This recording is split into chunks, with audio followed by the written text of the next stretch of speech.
பார்க்க போகிறோம். கலாத்தியர் 6:2. கலாத்தியர் 6:2. ஒருவர் பாரத்தை ஒருவர் சுமந்து இப்படியே கிறிஸ்துவனுடைய பிரமாணத்தை நிறைவேற்றுங்கள். ஒருவருடைய பாரத்தை ஒருவர் சுமந்து, அதுதான் கிறிஸ்தனுடைய அடையாளம். கிறிஸ்து எப்படி செஞ்சார் அதே நம்ம செய்யணும், செய்ய பிரயாசப்படணும். வேதத்தை வாசனம் மாத்திரமில்லை, அதுமாதிரி நடக்கணும், அதுமாதிரி செய்யணும். அதுதான் கிறிஸ்தவ வாழ்க்கை. ஏதோ வசனத்தை சொல்லியிருக்க, ஒருவருடைய பாரத்தை சுமக்க சொல்லியிருக்க, பிரமாணத்தை நிறைவேற்ற சொல்லியிருக்க, அப்படி இல்லை.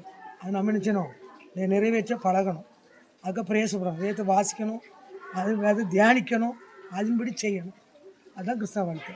ஒருவர் பாரத்தோடு இருந்தால், ஒரு கவலையோடு இருப்பாங்க, கஷ்டத்தோடு இருப்பாங்க. அவங்க பாரத்தை நம்ம நினைச்சணும், அதுக்காக ஜெபிக்கணும். அந்த அவங்களுடைய பாரத்தை, அவங்களுடைய குறைகளை கேட்டு இன்னொரு வீட்டில் போய் அதை ரெண்டாக சொல்கிறது கிறிஸ்தவ வாழ்க்கை.